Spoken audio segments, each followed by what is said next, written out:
Hello dear learners. In today's lecture, we will continue our discussion on Earth's ionosphere.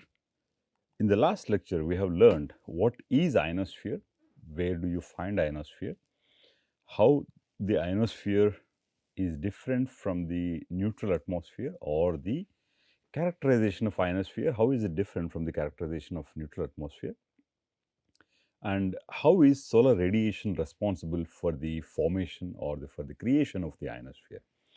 So, fundamentally speaking, ionosphere contains a lot of electrons and ions, most importantly, in addition to neutral species. Okay. So, we realize that the ionosphere works as a reflecting mirror in the sky, facilitating long distance radio wave communication. Right.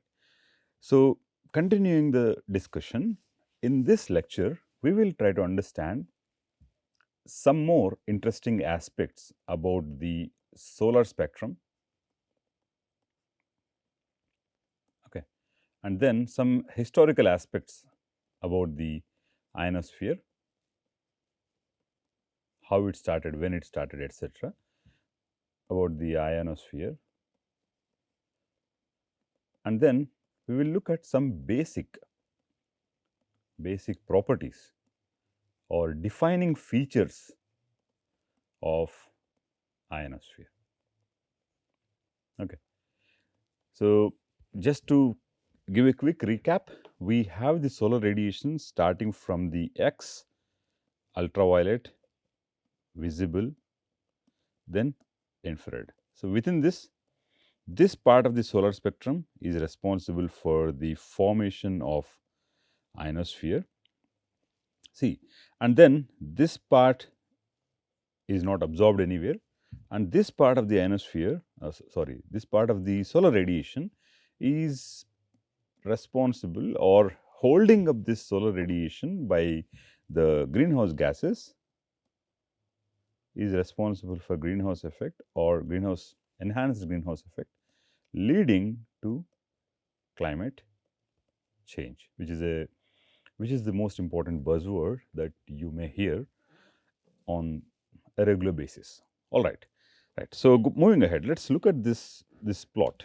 Let us try to understand what each parameter or each variable that is written there.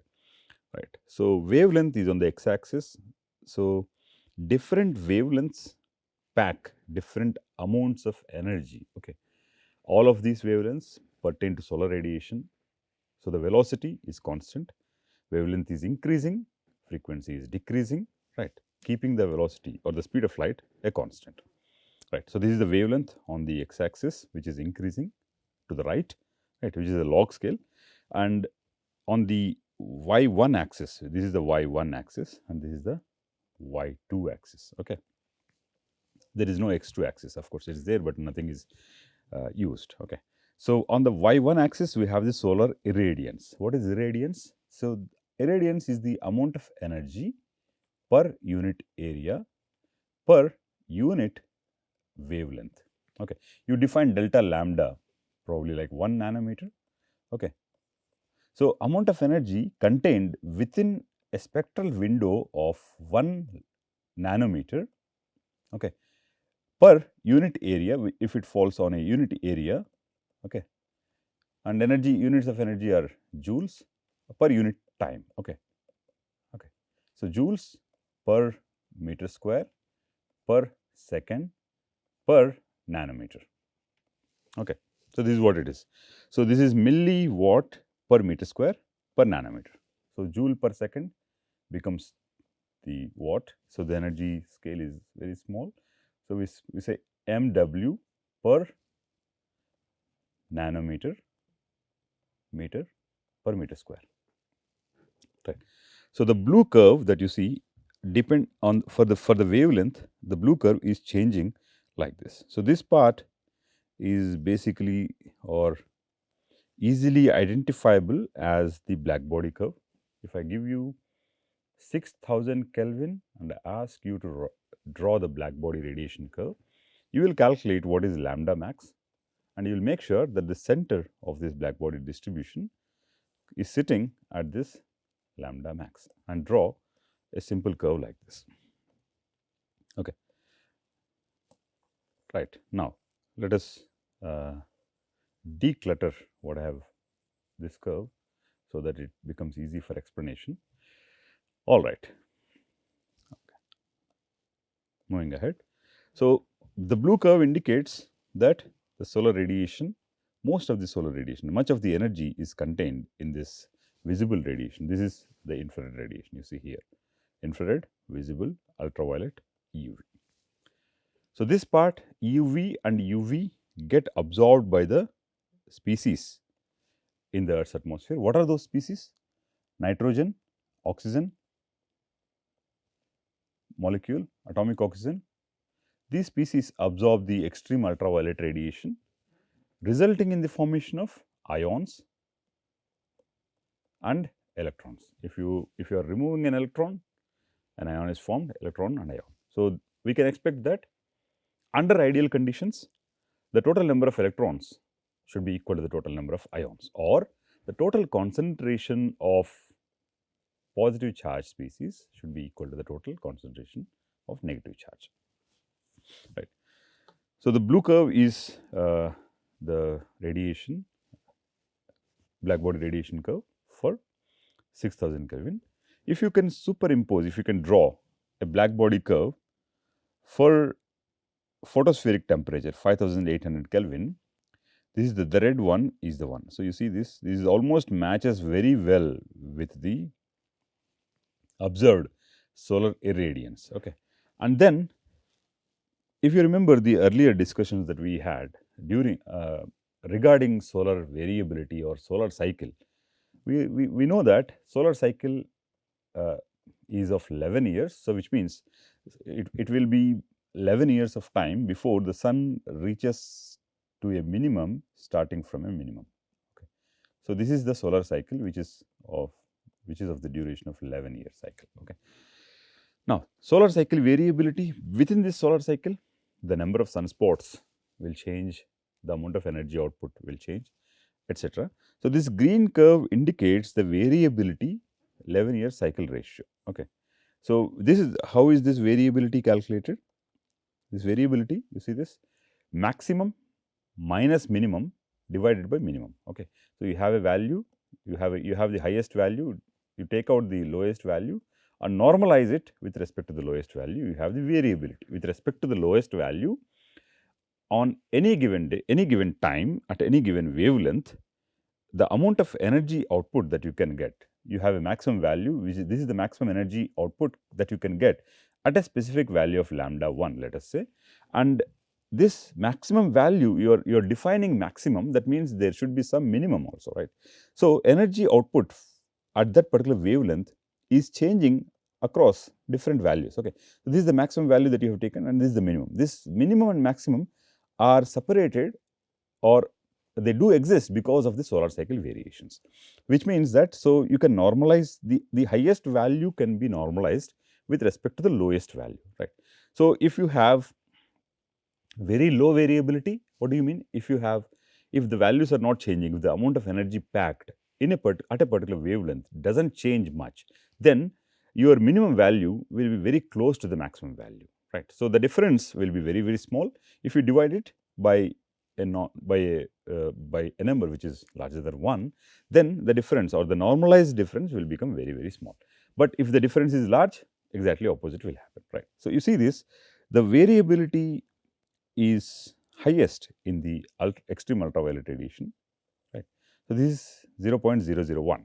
Okay. 0.001 means you take one particular value of lambda, you measure this energy output at this lambda through 11 years. You have like several hundreds of values, you organize them, you in a descending way, you pick up the highest value, you pick up the lowest value. Okay. This normalized difference is what I am talking about, right. So, you will realize that the highest variability is you see in this variation, in this range, ultraviolet or extreme ultraviolet radiation. Right.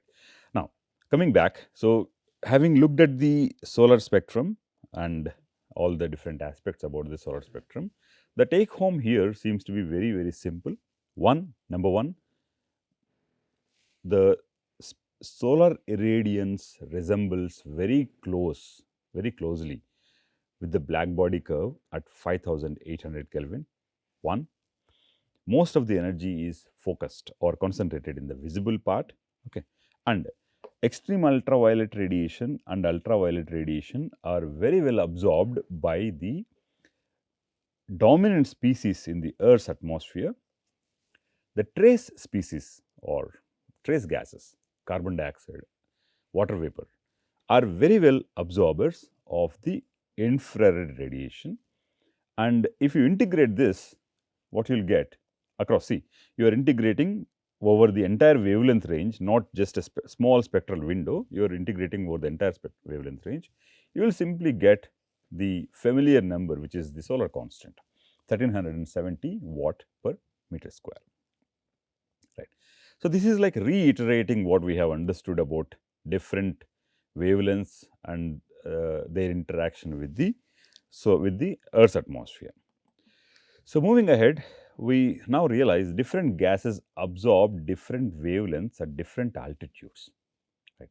Now, altitude, why is altitude important? Because you do not get the same concentration, let us say nitrogen versus oxygen versus molecular oxygen, etc. You do not get the same ratio at all heights. At some heights, something is dominant. At 150 kilometers, you go, atomic oxygen is dominant. 250, atomic oxygen is dominant, right? But which wavelength gets absorbed fundamentally depends on the availability of the species which can absorb that wavelength, and this availability of the species is not constant across all altitudes. So, which means at different altitudes, whatever the species that is there will absorb not all the radiation, but some part of the electromagnetic radiation. So, you combine all that information, you get this curve. What is this curve telling? This is wavelength. It is only in the X and ultraviolet radiation. So, this is where the visible radiation starts. So, we have not considered visible radiation because the entire atmosphere is transparent to the visible radiation, which means atmosphere absorbs nothing related to the visible radiation. The entire visible radiation that falls on this disk, which is kept at 1 astronomical unit, the entire visible radiation directly gets projected onto the spherical surface of the, so this is the visible disk. So, the radiation is coming like this. All of this will get projected onto the surface of the Earth. Okay. So does the ultraviolet, but ultraviolet radiation, because of the greenhouse gases, it gets absorbed. Okay. Now, just look at this curve. This line indicates the line is a loci of points. Each point on its intercept on the x-axis indicates the lambda, a particular wavelength, and its intercept on the y-axis indicates the height at which this lambda is absorbed. Okay, fine. It's just again. So, each point, its intercept on the x-axis indicates the respective wavelength, and its intercept on the y-axis indicates the height at which this particular lambda is absorbed. And who is absorbing it? It is written here. Right. So, you look at these heights. So, 100 kilometers is the mesosphere. Okay. And above that, so we are defining the ionosphere anywhere above, let us say practically above 70 kilometers. Right. So, you see all the radiation, even if you consider 50 kilometers as the standard height. So, all the radiation is absorbed, very well absorbed in the upper altitudes of the atmosphere. Why the radiation does not reach lower altitudes? Because it is absorbed already. So, the ultraviolet radiation does not cross 50 kilometers because 50 kilometers, the stratosphere is the region where maximum amount of ozone is present. So, ozone has its vibrational rotational energy levels fine tuned to the ultraviolet radiation which is coming from the sun. So it gets absorbed. That's it. So that's why it doesn't cross the 50 kilometers barrier of the stratosphere. So you don't get ozone, right? So that's why. That's similarly. So the XUV, X radiation, UV radiation gets absorbed very well with all these species. So you have at each height, you know the height. At each height, you know the wavelength that is getting absorbed, and you know the species which is actually taking care of that absorption that I'm trying to say. Right. So now you have nitrogen, oxygen molecule. You have these are the ions actually. These are the ions which are the resulting ions. Because of that absorption, what ions are formed? So because of when it is absorbing, when electronic energy transitions are done, you get, let's say electron is removed from the outermost orbit. So you get an electron and an ion. So these are the resulting ions. Okay. Okay. So what is the take home from this? Yeah, one more important aspect.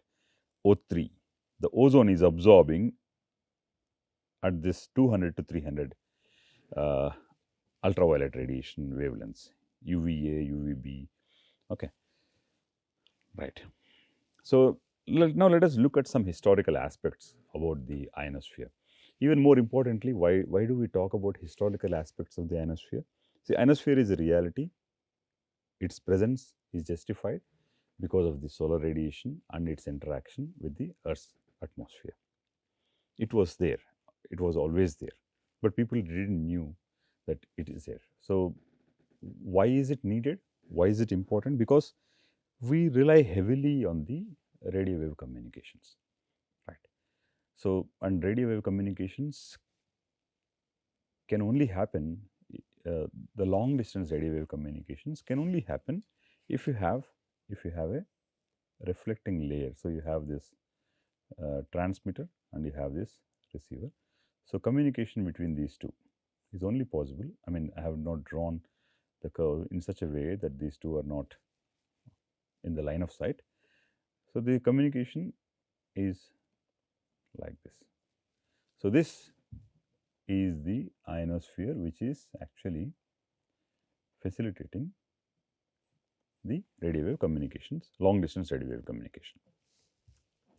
So if you look at the historical aspects, how people got to realize or how people got to know the ionosphere exists is that, so the radiation from the sun at shorter wavelengths causes photoionization of the atmosphere, resulting in the partially ionized region called as ionosphere. So Marconi's demonstration of long distance radio wave communication in 1901 started the studies on the ionosphere. So this communication was fundamentally responsible when this communication between Newfoundland, between England and Canada, when this happened, that's when people realized how this long wave communication was achieved, despite the fact that these two stations are far apart and it is impossible that you can get line of sight communication between these two stations. So this marked the beginning of the ionosphere studies. Okay, and subsequently, Kennelly and Heaviside independently in 1902 postulated that an ionized atmosphere is existing at larger altitudes to account for the radio wave transmission. How this radio wave communication was possible, it was not straightforward, right? It is something that you don't expect. So you have to have an explanation to understand how it happened. Then these people postulated that there is an ionized region in the upper atmosphere which serves as a reflecting layer.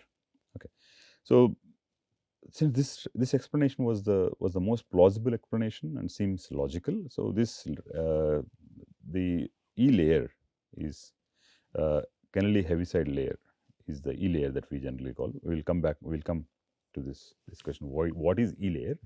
Okay, after 20 years or 20 odd years, Lamo developed, in 1924, developed a theory of reflection of radio waves from an ionized region. Okay, so this ionized region having a refractive index, and that refractive index allowing setting a threshold for the frequencies which can get reflected, etc. All that mathematical formalism was developed in 1924. And in 1926, Brie and Touvet developed a method for probing the ionosphere by measuring the round trip distance, round trip time, and time for reflected radio waves. So then people started. It was easily understood that the ionospheric densities won't be constant. Let's say starting from 50 to 400 kilometers. Okay, let us assume the base to be 50 kilometers. In that case, the densities change, right? So if the electron density, which is equal to the ion density change, the refractive index also changes. So different frequencies will get reflected at different heights. So how do you measure, how do you get the information of height of reflection? You measure the time it takes for the for this wave to go and to for the round trip time. Then depending on the time it takes, because this wave is traveling at the speed of light, you can calculate at what distance this ionospheric layer is existing. So that was used by, so if you use different frequencies of electromagnetic radiation, the time of travel would be different. So based on that, we can map how the ionospheric densities change with respect to the height, using the theory which was developed by Lamo in 1924. So these are some historical aspects about the ionosphere, which basically tell you how it came into existence and what was the reason that people realized that this exists. I mean, there is no reason for us to doubt in the beginning of time itself that there is plasma sitting on the top of the atmosphere, right? Some demonstration which was unexpected, some communication which was unexpected, made us realize that there is a reflecting mirror sort of arrangement in the sky. So much so that it is so convenient that we started devising the technology around this aspect, and we made the entire world connected using the long distance radio wave communication, right? So this is how humanity uh, entered into the age of science and technology, or long distance radio wave communication, with the help of ionosphere, right? So these are all, everything was pretty much there. What we have achieved as a race, as a human race, by exploiting these aspects about key aspects about the Earth's atmosphere or ionosphere, were pretty much there in the beginning to begin with itself, right? Right. So reflection of radio waves by the ionosphere. So you look at this figure. So you have, I have not yet defined these regions of the Earth's ionosphere, which are generally referred as layers D, E, F1 and F2. We will come to know of them in the next few slides. But nonetheless, these are, let's say, this is just like troposphere, stratosphere, mesosphere, and thermosphere. These are different layers. That's it. Okay. At this point of time, it is enough to know that they exist. So E region is something, let's say, at 100 kilometers. F region is at 300 kilometers. You see this electromagnetic wave, the path of this electromagnetic wave. So this wave is getting reflected at this height itself. So the effective distance over which the long distance, effective distance over which communication can be achieved is 1800 kilometers. But if you tune the wavelength, or if you tune, oh, if you pick up a different wavelength, then the distance over which the communication can be received, relying on F region, the density which is available at F region, which is approximately of the order of 10 to the power of 12 electrons per meter cube. This is the highest number of electrons that you can find in the ionosphere, not more than this at any given time. Okay. So targeting different layers of the ionosphere, these different layers are sitting at different heights, packing different electron densities. Different electron densities correspond to different refractive indices, correspond to different frequencies which they can reflect. So depending on the distance over which you want to achieve communication, you will pick up a suitable frequency, because this suitable frequency gets reflected at a certain height, which will facilitate the distance over which you want to achieve communication. Okay, as simple as that. So the important parameters are here: the electron density,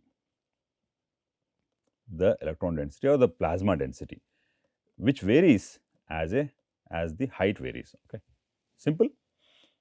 So your frequency in, let's say, megahertz has to be fine tuned to exploit this variation. Okay. A critical parameter which is very helpful in bridging this understanding is called as the critical frequency. So, reflection starts at the critical frequency. What is critical frequency? Which is when the radio frequency that you are using to communicate equals to the plasma frequency. Right now, here comes the very important factor, very important physical parameter actually, which is called as the plasma frequency. So, you have you critical frequency. Okay, critical frequency is something that you can tune, that you can tweak. Critical frequency is when is a critical frequency is when the radio frequency, let's say the megahertz frequency that you are trying to broadcast, because this megahertz frequency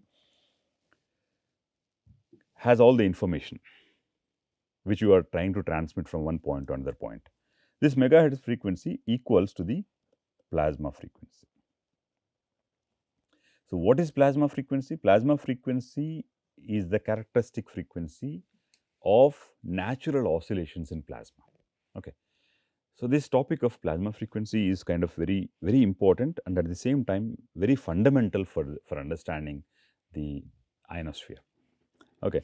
So, probably if time permits, we will have a discussion on plasma frequency, but if you want to know what exactly is the plasma frequency, you can refer to the NPTEL lectures on plasma physics and applications, where this plasma frequency or the mathematical derivation, how you get this f is equals to something in hertz, can also be easily understood. Right now, what are we trying to understand from this slide is that you define what is called as a critical frequency, where the reflection starts.